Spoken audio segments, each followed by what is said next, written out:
Gemini fayyadamu yeroo ammaatti baay'ee murteessaadha. Barnoota tokko barachuudhaaf, hojii tokko hojjechuudhaaf, wantoota AI'dhaan wal qabatan onlaayiniidha. Yeroo ammaatti wanti guutuun addunyaan guutuun gara AI'tti deemaa jira waan ta'eef AI kanneen guutuun fayyadamuun baay'ee barbaachisaadha. ChatGPT akkamitti akka fayyadamtan kan jedhu viidiyoo dabre irrattis ni hojjedhe. Achirratti ChatGPT gadi fageenyaan ilaaluu dandeettanii prompt illee akkamitti akka barreessinu AI kamiifuu jedhee achirrattis ni hojjedhe viidiyoo sanarratti ilaaltanii amma immoo Gemini akkamitti akka fayyadamtan akkamitti karaa salphaan fayyadamuu dandeettanii fi fiichariiwwan isaa isin beekuu qabdan tokko tokkoon isinitti agarsiisa. Barnoota kana baay'isaawii bakka biraatti yoo argitan barnoota koorsii AI jedhaniitti koorsii tokkotti qarshiidhaan kafalchiisanii isin barsiisu jechuudha. Qarshii 3,000 hanga 10,000tti kafalchiisanii barsiisanii muuxannoo ofii kiyyaa qaburraa amma tokko ta'ee bu'aa buufatan jedhee yaada waan tokko tokko irratti wal ibsina. Dabalataan immoo AI'wwan garaagaraa bilisan viidiyoo jirreen ittiin gootan suuraa ittiin ediit gootan akkasumallee wantoota hedduu qabadhee chaanal kanarratti isinii dhufaa jira waan ta'eef akkuma argitan chaanalli kun haaraadha. Chaanala kana subscribe gochuun dagatina kallattiimaan gara viidiyootti adeemna. Nama PC irratti isinitti agarsiisa. Isin immoo bilbila irratti illee fayyadamuu dandeettanii fuulli isaa yookiin immoo akkaataan isaa adeemsi isaa tokko waan ta'eef appilikeeshinii isaa Play Store irraa buufachuu dandeettu. Garuu isiniif hojjechuu diduu danda'a yeroo tokko tokko VPN fayyadamtanii Ameerikaa yookiin immoo biyyoota Awurooppaatti connect gootanii Play Store irraa buufachuu dandeettu. Yoo ka isin diduu ta'e immoo Telegram chaanaalii username kanaan seentanii Telegram chaanaalii kiyya irratti isinii kaa'ee jira achirraa buufachuu dandeettu jechuudha. Jalqabaa gara Google Chrome'tti deemnee sarchi goonaa Google Gemini yookiin immoo Gemini jettanii sarchi gootanii erga Gemini kan jedhu kun isiniin dhufe isa keessa kilik gootu akkuma argitan fiichariiwwan isaa kana fakkaata as keessa seentanii modeelota isaa garaagaraa ilaaluu dandeettanii modeelota garaagaraa qaba as keessatti 3.5 flash kan jedhu kana fayyadamuu dandeettu jechuudha modeelota isaa keessaa powerful fi as dhiyeenya kana bifa modernitiin kan qophaa'e isa kanaadha inni biraa immoo maayikii garagamaa kana jirtu kana keessa cuqaasuudhaan wanta dubbachuu barbaadan isaan barreessuu osoo isinirraa hin eegamin itti dubbattanii san booda yoo gootan wanta isin barbaadan bifa kanaan isiniif qopheessu jechuudha. Inni biraa mallattoo eda'uu gara isaatti jiru kana yoo dhooftan as keessa upload jedhu kana keessa seentanii footoo keessan viidiyoo sagalee waan barbaadan itti ol galchitanii gaafachuu dandeettan jechuudha. Inni biraa immoo upload from drive jedhu kana wantoota drive irratti backup gootanii imeelii wal fakkaatan jechuudha. Imeelii Gemini ittiin maxxan kanaa fi imeeliin isin drive irratti backup ittiin gootan yoo tokko ta'e wanta achirra jirullee asirratti ol galchuu dandeettan jechuudha. More uploads jedhu kana keessa seentanii as keessa Google Photo irraa Google Photo kan jedhamu isa kana. Inni kun bilbila irra jira appilikeeshinii bilbilaati wantoota achirratti imeelii keessaniin kuufattanillee asirratti direct galchuu dandeettanii. Inni biraa notebooks kan jedhu kana keessa seentanii notebook LM inni illee AI uf danda'u maal akka ta'e guutuutti bal'inaan keessattuu barattoota yoo taatan content creator taatanii viidiyoo garaagaraa YouTube fi social media garaagaraa irratti hojjechuu barbaadan maal akka ta'e tokko isaatiin asirratti isin hojjedha asirrallee ol galchuu dandeettanii jechuun wanta gaafachuu barbaadan nama isinumatti agarsiisumaaf waan ta'eef amma gara Gemini himatti haa deebineetiin ilaallu. Inni biraa immoo create image kan jedhu kana jira. Create image kan jedhu kan as keessa seentanii suuraa barbaadan edit ittiin gochuu barbaadan suuraa barbaadan ittiin uumuu waan barbaadan itti barreessitanii suuraa barbaadan ittiin uumuu dandeettanii jechuudha. Inni biraa immoo asuma keessa deebinee mee amma mallattoo hidhuu kana keessa dha'uudhaan kan itti aanu Canvas. Canvasiin kun waan inni nu fayyaduuf baay'inaan kan itti fayyadamu warroota saayitiiwwan garaagaraa fi appilikeeshiniiwwan garaagaraa qabaata warroota koodiingii irratti beekumsa weebsaayitii akkasumallee appilikeeshinii garaagaraa hojjechuu barbaadan bifa kanatti fayyadaman garuu maaliif akka fayyadamu mee keenyuma bira kenneefi isin agarsiisu.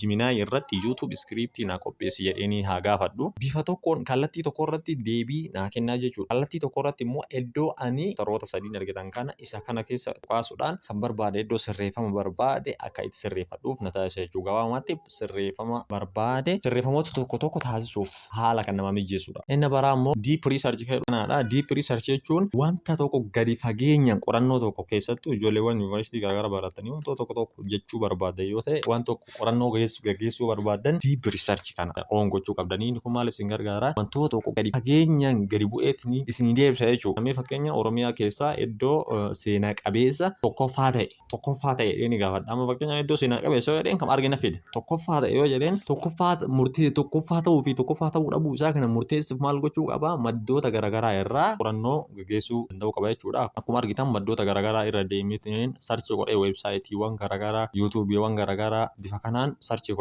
cuunfee deebii isa xumuraa isinii geessa jechuudha. Akkuma argitan deebii isa xumuraa isinii kaa'e akkuma argitan iddoon seena qabeessi madda walaaboodha jedheen kaa'ee jechuudha. Madda walaaboo maaliif seenaa iddoo qabeessa ta'e iddoo seena qabeessa tokkoffaa ta'e kan jedhu tokko isaa ragaa wajjin bifa kanaan naa kenne jechuudha. Inni biraa immoo asuma keessa deebitanii create music kan jedhu kan argattu as keessa yoo seentan muuziqaawwan garaagaraa mazmuur nashiidaa ittiin create gochuu dandeettu kana boodarra deebi'ee isinitti agarsiisa. Guide learning kan jedhu kana keessa keessa yoo seentanii wanta tokko fakkeenya barachuu barbaadan afaan tokko barachuu barbaadanii asirratti gaaffii yoo gaafattan akka isin hubachuu dandeettaniitti takkaan isinitti hubachiisaa jechuudha. Fiichariiwwan isaa mallattoo pilaasii kanneen keessa yoo seentan isa kanneen fakkaata. Amma keessaa wantoota lamaan tokko fakkeenya godhannee teestii haa goonu footoo imeejii isa jedhu kanaa fi kiriit muuziik jedhu kana baay'ina namni hedduun isatti fayyadama waan ta'eef isa kana teestii goonee haalaan imeejii jedhu kana irratti erga dha'ee booda suuraa akka inni naa uumu barbaade san ajaja itti kenna jechuudha. Anamma ajaja itti kennee jira. Ajajni kiyya maal jedhaa suuraa mucaa Oromoo tokko kan laaptooppii irra taa'eetiniin waan ta'e tokko hojjetu naa kenni jedheeni jira. Daqiiqaa muraasa keessatti akkuma argitan laal kaaffee keessa taa'ee buna afoo kaayatee barnoota isaa laaptooppatti maratee qo'ataa jechuudha. Akkuma argitan wanni kun isa kana fakkaata akkuma an barbaadetti guutuun naa hojjetee jira. Mee ammallee isa lammataa mee takkaa irra deemnee kabiraa yaallu porompitii biraa yookiin immoo ajaja biraa itti kennee deema maal itti kennee baadiyyaa Oromiyaa ta'ee yeroo ganama subii aduun baatu ijoolleen gammachuudhaan yeroo deeman naa uumi jedheen jechuudha.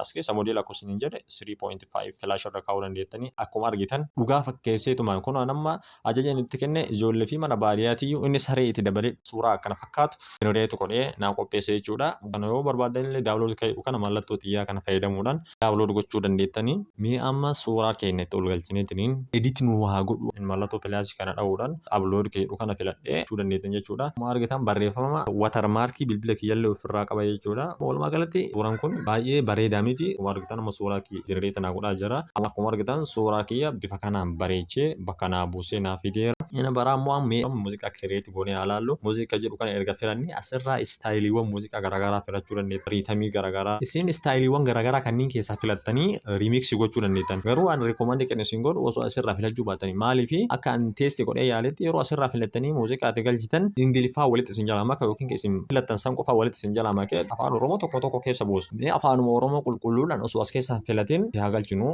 muuziqaa kireetii naa godhi jedhneeni kan inni uumuu danda'u sakandii 30dha. Sakandii 30 sirba aadaa Oromoo qummaa Oromoo haasa'u naa kireetii godhe jedheen jechuudha. Amma kireetii naa godhaa jira. Sakandii 30 jechuudha. Dheeratee akka isin hojjetu barbaadan immoo viidiyoo dheeraa guutuu isin hojjedhee isin fidaa jira. Muuziqaa afaan Oromootiin akka hojjettan tokko isaatiin achirratti ibsa guutuu hojii isin jira. Viidiyoo san daawwachuu dandeettanii bifa kanaan itti fayyadamtanii jenereetu gootanii akkuma argitan jenereetu godhee nu xumuree jira. Mee amma dhaggeeffannu.